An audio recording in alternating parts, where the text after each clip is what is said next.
I looked behind, and I'll never forget it. I looked behind, and about 80 or 90 people were following me with torches. Yeah! Yeah! Oh my God! Torches that were alight flamed. It was like being in a No! horror Like film. a Literally mob. in a horror film.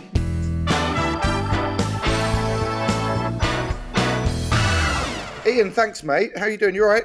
Yeah, I'm good, Barry. How are you? Nice to hear from you, mate. Really well. This is Sean and Rhod. This is Ian, my friend Ian. Hi, Sean. Hi, Rhod.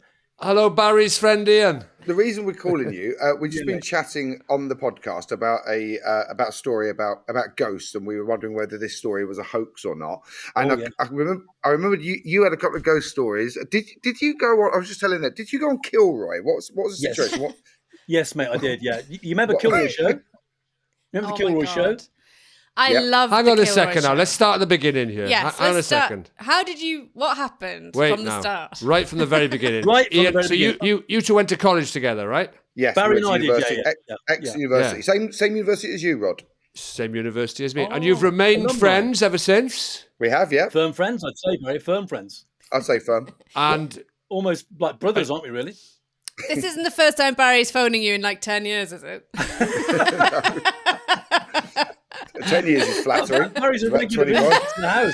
Barry knows all the books, everything. I've stayed at that house in Ottery St Mary, just outside Exeter. You worked at this desk. Oh, I have. Gosh, it looks like a lovely desk. Right, I think we are up to date. So, Ian, you've got some ghost stories for us. Mm-hmm. Yes, Rhod, I have. So the Kilroy show. This is long ago. Before I was a citizen, really, I was on the dole, eating a piece of toast and tea with my mate Dave Lewis, who I think you know, Barry, but Dave Lewis. So we're watching the Kilroy show, totally absorbed in this. And at the end, of course, he always used to say things like, he was introduced the voice topic for next week, wouldn't he? Do the Kilroy voice. Yeah. So I did the Kilroy voice. So he'd say, do you believe in ghosts? Or do you believe in the paranormal? Or do you think it's or do you think it's a load of rubbish? We'd like to hear from you if you've got a ghostly tale, etc., etc. So Dave, you're sitting at home. You're sitting at home now with Dave Lewis, having a cup of tea and a piece of toast. You're unemployed. You're watching daytime television, Kilroy's chat show. You're sitting at home. You think, what?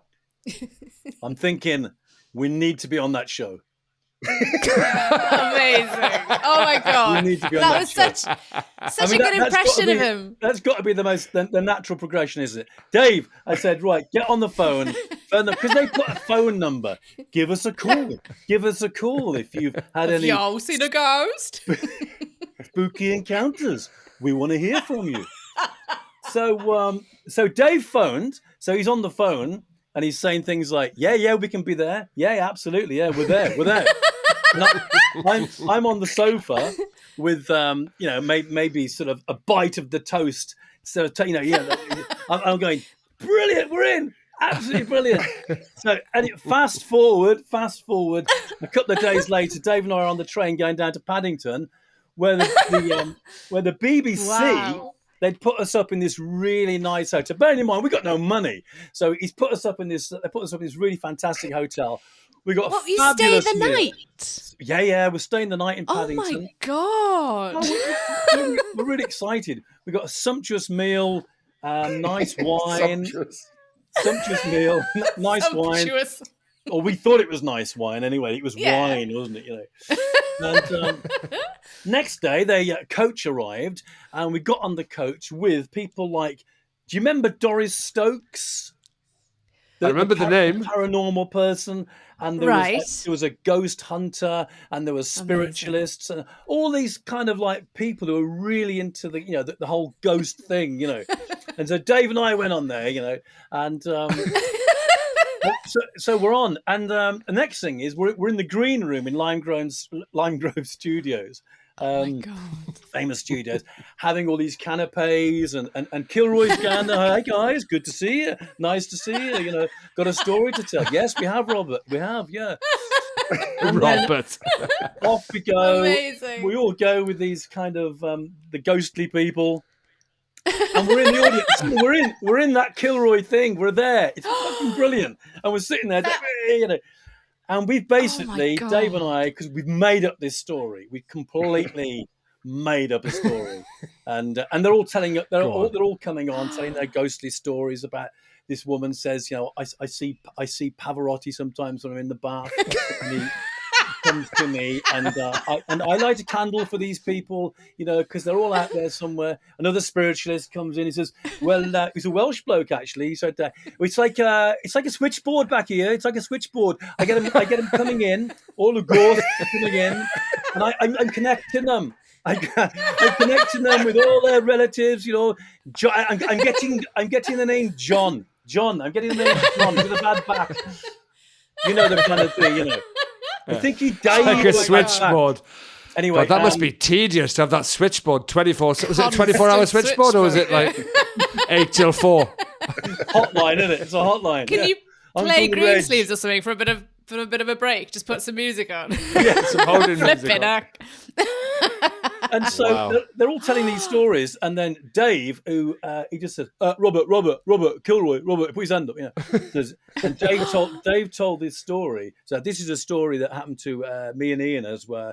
New Year's Eve, many years ago. We're walking back from Bridge North to Wolverhampton, and then as we walked past this field, it's the middle of the night, and we heard all these sounds of like horses and farm machinery and sort of jangling of horse brasses and some kind of agricultural stuff going on. And then there was 3 of us all together. There's another guy called Kev. And so when we kind of like, we opened the bushes and we looked through, and there before our very eyes was this whole big farm scene going on, but it wasn't a present day scene. It was like something from Thomas Hardy. You know, obviously this was the 19th. We're looking into the 19th century, and there were people there. There were people having their lunch. There were people like dancing, like maypole dancing. Having their lunch. Having the lunch. Like all the traditional. You don't often see ghosts eating, do you? You don't often see ghosts eating. No. I can see it now, though. Is it the kind of? Are we looking at a street scene where somebody throws a bucket of slop out of a first floor window onto the peasants below, or is that too early? Is that too early? It's a more farm. Like a harvesting scene, Rob. More like a harvest scene. Somebody with their leg up. Somebody with their leg up on a barrel smoking a pipe. And then we told. He said we told Kilroy that we then got home, the 3 of us, because our mate Kev was with us, and we went into Kev's bedsit and we were just there shivering. We said we're just shivering from what we'd seen. You know, really, you know, I can't believe we've seen all this. You know, and we never went to sleep that night, and so that was our story, really, that we've been in touch with. Right. Yeah. And it's a great made-up story. It's a lot of detail with the horse brasses. We've nailed this story down. We'd rehearsed this story so well. And Ian, while Dave Lewis is telling the story, what are you doing? Are you sort of nodding along and looking? That's right. yeah. That's right. Yeah. Lunch. It was lunch. And then I came up with this. I said, what I want from all these ghost people here, like the ghost hunters and the spiritualists, I want to know what happened. What did we see? What did we see? Yeah, what was that? What was that? Kilroy then said, there's a guy called Graham, a ghost hunter. He said, what did they see, Graham? And he said, well, it was lunch. It was on. Clearly. And then Graham said, nodding sagaciously, said, what they saw was the reenactment of an event that took place many years ago. And the atmosphere, a lot of people don't know this, that the atmosphere will actually record these events and will replay them from time to time as if it's like a video. And that's what they that's what they saw. That's what they saw. Yeah. The thing is, when we got our explanation from Gray and the Ghost Hunter, Dave just looked at him, open mouthed, and said, "Astonishing."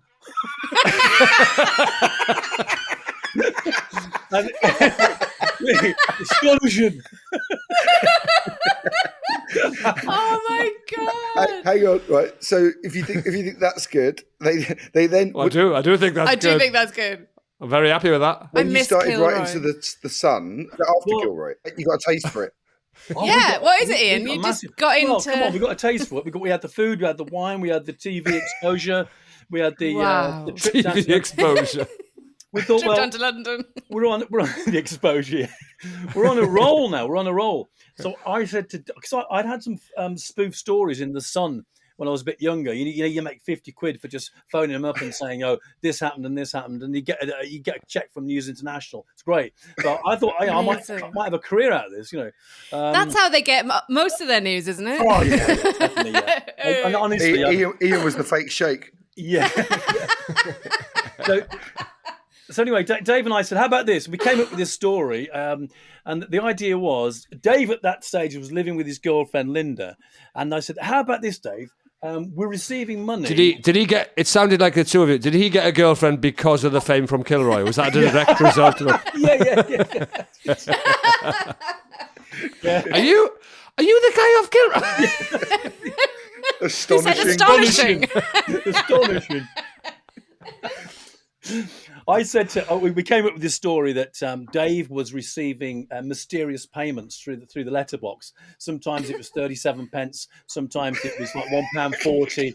Sometimes it was like just these small amounts. And the only clue to the mysterious benefit factor was that every time there was a payment, there was a little drawing, a picture of Bela Lugosi, the guy who used to play Dracula.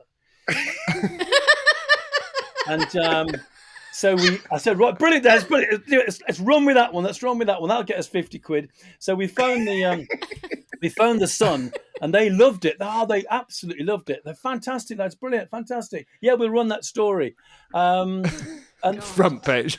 And then they sent a bloke down. So I'm coming down because I want to take. This is like before the internet, before any of this kind of technology. They sent a bloke down to take a photograph of one of the drawings. So I hastily drew a picture of Bela Lugosi and saying something like £1.35 this time, David. Ha ha, And they took a photograph of it, put it in the Sun.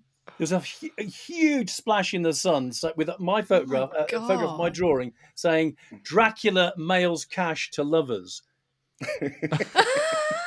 That was the story. Dracula mails cash to lovers. The story was picked up by the Mail, I think, and then the Daily Mirror. And then because of that, Dave was contacted by the local television down here in the southwest, BBC Spotlight, and they went round his house to talk to him about this. And he said, Jim, they're coming round. He said, I need a few more drawings. I should just point out that Dave calls Ian Jim. Oh yeah, that's all right. Yeah. Jim, I said, I need some more drawings. So I gave him loads more drawings. We had the 68 pence, 99 pence. And that night on the TV, I'm watching Dave talking to a reporter. Yeah, and I got this one and all the drawings. You've seen all the drawings. And that's an incredible. Dave was. I know. He says. I know. In fact, it's astonishing, isn't it? It's astonishing. And so and then a couple of days later, this gets better. I'm building to the finale. Can I just ask you, Ian, were you terrified though that Kilroy or somebody from Kilroy would spot you guys and go, "That's the same guys who saw the medieval farm scene"? Yeah, well, that just shows the joke how would be on them, wouldn't it? That just shows how insensitive or idiotic we were, doesn't it? Really, the answer to that is no. We didn't give a stuff. Bring it on, Kilroy. Good for you. What's he going to do? Go on, tell what happened. Go on. Okay. So the next thing was because we got this local TV interest, we phoned the local newspaper here, the Express and Echo, based in Exeter, and we said, the guy's been in touch with us. He wants to meet us, and he wants to meet us on Sidmouth. He wants to meet us on the sea. There's like a castle thing down at Sidmouth and a wooden staircase leading up to it. And he wants to meet us on this castle. Do you mean the person who's leaving the notes? The Dracula guy. The Dracula. Yeah, that's right. We said he's been in touch. Right. He wants to meet us at midnight. Obviously. So, of course. And so we told the newspaper that he'd been in touch with us and we're out and we're going to meet him at midnight. They took a big photograph of us with mallets and crucifixes, all dressed in black. Mallets. And it was another great headline: Dave's out for the count at midnight. Oh, that is good. I mean, That's good. really good. That is I mean, good. for a regional paper, that's pretty Yeah, awesome, isn't definitely. it? That is good. Yeah. I hope that get an award journalist for has gone far. Yeah. Absolutely. So I thought, well, I said to Dave, we just made this up, of course. And I said to Dave, so we've got to go down. He said, you never know, there might be somebody who turns up. So we persuaded our mate, Steve Carnell, to dress up in Dracula costume with the fangs and everything, to be at the top of that staircase at midnight. And we said, Steve, as soon as the bell goes, if there's anybody there, just shout out, David, the money's for your funeral, and then run. And I gave him the keys. I gave him the keys to my Triumph 2500. Get yourself in that car, hunker down, nobody will see you. Yes, he said, I'll do it. He's very game, was Steve. He now works for Richer Sounds, by the way, Steve does. If you want to get a few, very nice. a bit of discount. Oh, good. Bit of discount. Oh, nice, yeah. Oh, it's already heavily discounted there. I couldn't possibly ask. I don't like to impose. Yeah. We arrived about 10 to midnight. This was the great thing. There must have been about 80 or 90 people down there with torches, big overcoats, torches that were alight, flamed. It was like being in a horror like film, a mob. Did anyone bring like garlic and steaks and things? Honestly, all that kind of stuff. And Dave and I were starting to circulate amongst them, and then it became clear. Oh, it's you. Yeah, you are the guy. Yeah, you are the guys. And we said, yeah, we're the guys. We are the guys. Yeah, and then we are the guys. We're the guys. At midnight, you could hear this clock tower goes ding, ding. Steve Carnell, now Richer Sounds, appeared on top of the turret and shouted out, David, the money is for your funeral. At which point I said, right, let's put an end to this, Dave. Let's go and get him. I ran up the staircase. Dave was with me. And I swear, I looked behind, and I'll never forget it. I looked behind, and about 80 or 90 people were following me with torches. Yeah! Steve must have been shitting himself. Yeah. So you had to go through with it, kicked the shit out of Steve. Steve had gone. Battered him. Where did Steve go? Steve had actually legged it to my car, which is just parked about 500 yards So he drove off. If only that story had ended with Steve he was disappeared. Down on the back seat when I found disappeared in a puff of smoke. Oh my God. I can imagine. A boof. If he just disappeared. It'd be so much better if he was never seen again instead of he's in Richer Sounds now. Never seen him since. Never seen him. Oh my God! Nice. Well, obviously, there's some journalists down there because in the paper the next night they led with the story. It says, "Who was the spook that spoke?" And it told the story. That's not as good. That's not as good. That. Wow. But the absolute conclusion. Conclusion was. I said to Dave, well, that was a great story. We had a lot of fun with that, but we didn't make any money out of it. So I phoned the Sun again, and I said, "You did it for free." Oh, news desk. I said, yes. Not you again. I said, we're driving. I said, hi, yeah. Is that the news desk? Yeah. Anyway, you remember the Dracula thing? Yeah. Well, okay, listen to this. We're driving down the A30, and suddenly Dracula stood in the middle of the car and holding up all the traffic, and he was looking his piercing eyes into us. And the guy just said, I think you've had your fun, haven't you, lads?